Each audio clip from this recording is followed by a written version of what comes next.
Alice, and today it is time for my September book haul, and strap yourselves in because it's a big one. So it was my birthday this month, which is the main reason why I have so many books this time, and I also just randomly picked up a bunch of books throughout the month, as I always do, so we're just gonna take a look at all of it. We're gonna start with the fiction books, and the first one I have is Piranesi by Susanna Clarke. I've been wanting to read this since it came out, and now it's actually won the Women's Prize for Fiction, which makes me even more excited to read it. To be honest, it sounds very trippy, and I don't really know what it's about. It's, I think, like fantasy. There's a bit of like mythology in here, and I think we follow this person named Piranesi who lives in a maze or something. I don't really know, but a lot of people say that this is really good, and this has actually been recommended to me loads. So I'm excited to try this out and see what it's actually about. I also just gotta say, this hardcover edition is beautiful. I love the shiny bits here, and then it has really pretty end papers. And if you take the dust jacket off, it has like this on the hardcover, which I love. Secondly, I picked up The Haunting of Ashburn House by Darcy Coates. This is a horror paranormal type story, and it's about this woman who inherits a house. And I think that this house has quite a dark past, and people say that it's haunted, but she doesn't really believe it when she moves in, and then I think she ends up experiencing some really spooky and shady stuff. I do love a good haunted house in books. That is, not in real life. In real life, I stay as far away from anything haunted as possible because I don't need that in my world. Then I got myself a copy of Ninth House by Leigh Bardugo. I got this mainly because I want to read more books with academic settings, and I'm pretty sure this is set at Yale, and it's like a mystery book with some paranormal stuff in it, I think. I'm pretty sure the main character survives either like an accident or something like really horrible, and when she's survived that, when she's in the hospital, she's offered a place at Yale, and she doesn't really know why or who's paying for it, but then she ends up going, and I think she is like tasked with monitoring the university's secret societies or something. I read the word secret society and I was like, yes, I'm in. Sounds great. And I have heard really good things about this book, so I'm very excited. I have kind of high hopes, so hopefully it will be as good as I'm hoping. Next, we have got a book that I've heard very mixed things about, but I just want to try it out for myself, and it is Catherine House by Elizabeth Thomas. This is again set at a school, and it's a kind of like horror-ish type story. The school is set in rural Pennsylvania, and it has produced all of these like amazing authors, scientists, inventors, judges, like all kinds of amazing people, but the school seems to be kind of weird.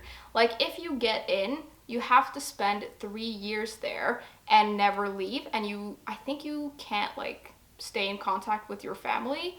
And I'm guessing some weird stuff happens while you're there, and we're following some sort of person who gets into this university. Again, I've heard really mixed things, but the premise of it sounds fantastic. Then we have got another book with an academic setting, but this seems to be more like literary fiction-y, and it is The Headmaster's Wife by Thomas Christopher Green.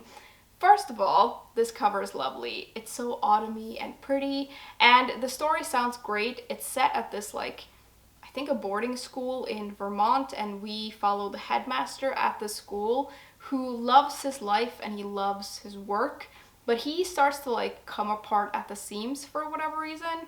I don't know if he's just getting old or if something happens to him, but it says that this book sort of explores this tight-knit community at this boarding school, and it's part mystery, part love story, which sounds wonderful. Next, I picked up 2 books about witches because it's fall and it's the perfect time for these types of books.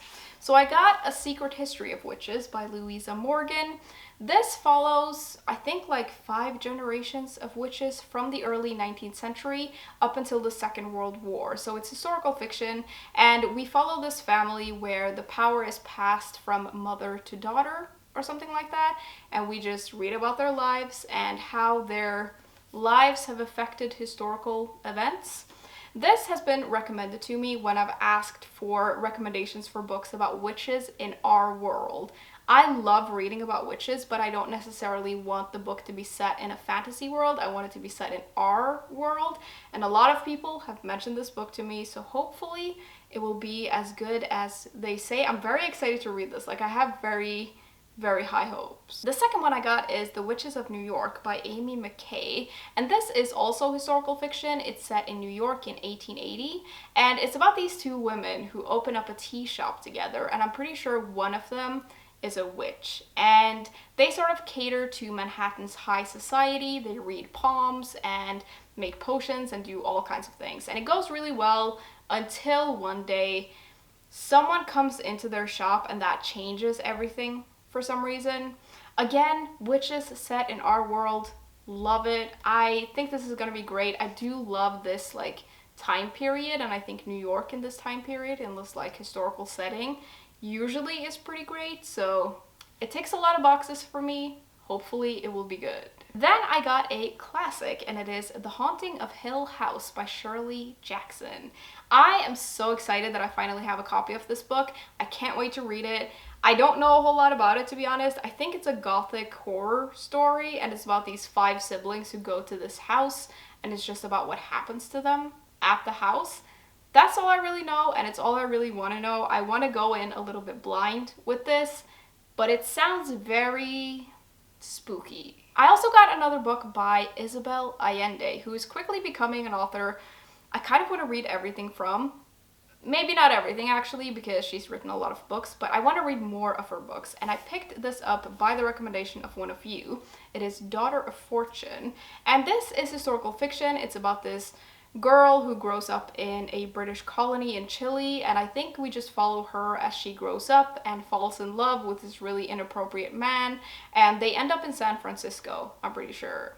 I loved A Long Petal of the Sea by Allende, and this sounds not like the same, but kind of similar in the way that it's structured and sort of what the story is about, and I just loved that book, so if this is anything like that, it's gonna be great. Next, I got this beautiful book. This is Curse of the Spectre Queen by Jenny Elder Moak, and this is a YA fantasy historical fiction novel, and it's about this girl who has always dreamed of being an archaeologist, but then she sort of gives up on her dreams when her father doesn't return from the Great War, and she retreats into this antique bookshop where she works, and then one day this mysterious package arrives at the bookshop, and inside is this diary, and this sets her off on this amazing adventure. I mean, it doesn't get much better than that, I feel. Apparently this takes us to Ireland, and there's this ancient order and a cipher and all of this like stuff they need to figure out, and it sounds amazing. It says it's like a female-driven Indiana Jones in the 1920s, and it literally cannot tick any more boxes for me. It just sounds so wonderful, like perfect for me. I honestly got so many amazing books this month that I just want to sit down and like inhale all of them. You know that feeling when you have so many new books that are just so exciting and you just want to like read all of them all at once? That's what I'm feeling right now. Anyways, next we have another really pretty looking book. This is The Lost Apothecary by Sarah Penner. This is a book that I mentioned in like a video I did about my most anticipated releases of the year, and I finally got myself a copy of this. This is historical fiction. It's set in London, and it's about this apothecary who secretly like makes poisons for women so that they can rid themselves of the men in their lives, which is understandable.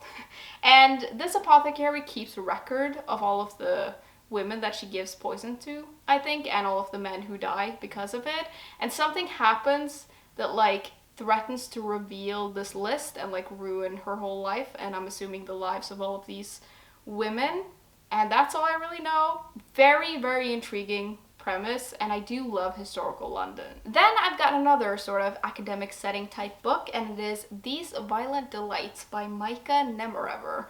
And this is set in 1970s Pittsburgh at a university where two men meet and they become friends, and this friendship sort of spirals into something more intimate, and then it becomes like really volatile and intense. I think. It says that this is a mix between The Secret History and Call Me By Your Name.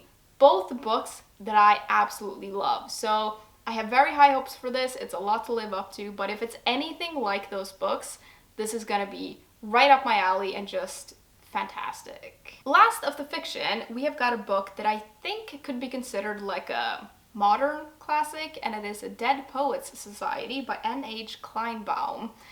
You may be familiar with this movie, which stars the wonderful Robin Williams. I watched this movie several times when I was growing up, but it's been like 10 years since I watched it last. And I remember loving that movie, but I don't remember a whole lot from it. So I got this book thinking I would do like a book versus movie type of vlog about this.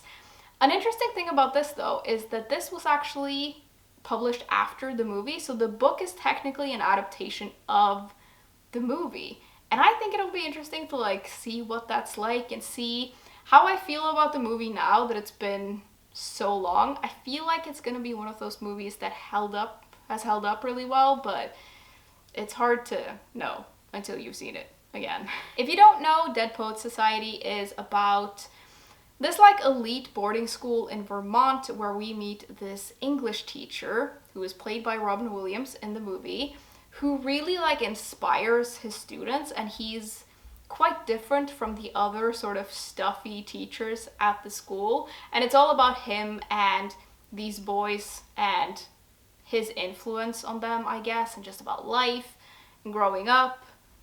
I think, like, that's what I remember from the movie, so I'm assuming that's what it is. I might be wrong, but I'm pretty sure that's what it's about. Moving on to the art section of this haul, I got 5 art books this month, some of which were gifts, and the first 3 are these books by Taschen. I got 3 of these last month as well, and now I have another 3, so now I have a nice little collection. So I got one on Monet, who is one of my favorite painters. I've always loved his paintings, and I've seen some of his water lilies in real life. I don't know a whole lot about this artist, and I haven't seen anything other than the water lilies, so I think it'll be interesting to like see a little bit more of his art and learn a little bit about his life. We also have Hokusai, who was a Japanese artist and printmaker, and I really don't know a whole lot about this artist. I just know that I've always loved this wave. And I feel like I may have seen some of this artist's other work, but I don't know, or I haven't like related it to this artist, so it'll be interesting to read more about him. Thirdly, we have this, which is about Renoir, who again, really like his paintings, don't know anything about him, really. I think his style is like impressionist, but maybe I just made that up. I'm excited to read this though, because I've seen loads of his paintings, and I really, really like the sort of harmony in them and the use of color and just all of it. Then I got 2 of these like bigger books. So we have 100 Great Paintings, and this feels pretty self-explanatory. It takes a look at 100 great paintings, and we get to read a little bit about each of them.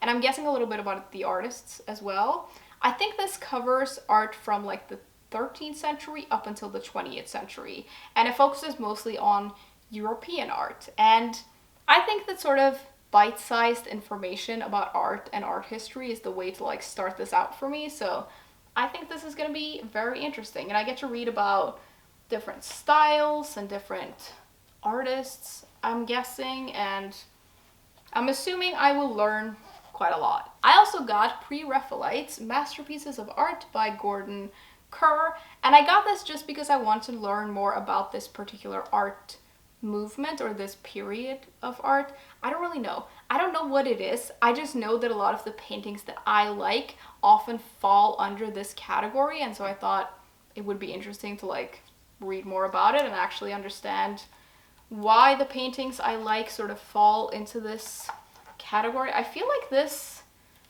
style of art or this time period or whatever it is was kind of controversial, and maybe it still is. I don't know, but again, I'm excited to learn. A cool thing about these types of books is that I have seen several of these paintings before, but I don't know who painted them or like why these paintings are important or whatever. So I think it'll be cool to like put some artists' names to the art that I like. Lastly, I got 2 nonfiction books, both of which were gifts, both of which are sort of about the same like thing, and they're both in Norwegian.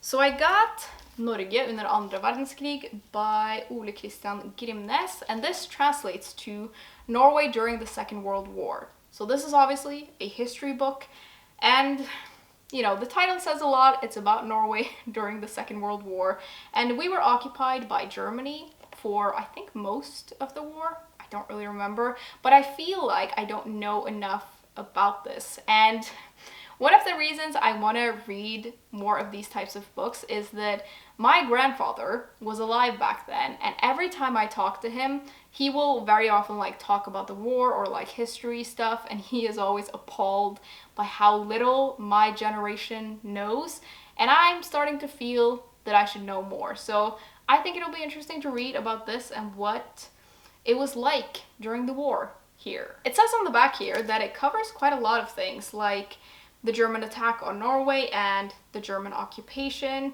what happened to the king and our government, like resistance work from Norwegians, what happened like up north in Norway during the war, which is actually quite interesting. I remember learning about it in school, but I can't remember a whole lot of it. And then it's all about like the Jews and what happened to Norwegian Jews and the Holocaust and all of that. All of which I think will be devastating and maybe a little bit challenging, but also very interesting. I feel like it's good to sort of educate yourself on history sometimes, especially if you feel like you should know more, which is what I feel. Lastly, we have Norske kvinner i krig by Mari Jonassen. This translates to Norwegian women in war, and this is all about women during the Second World War.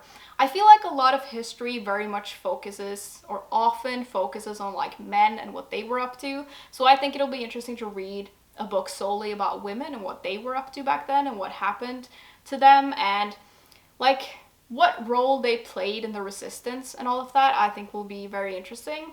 My grandmother, who is now sadly passed away, she was, I think, like in her late teens when the war broke out in Oslo. She was from Oslo, and I'm pretty sure she like was a small part of the resistance. Like she transported these illegal newspapers, which I think is like really cool when I think about it now.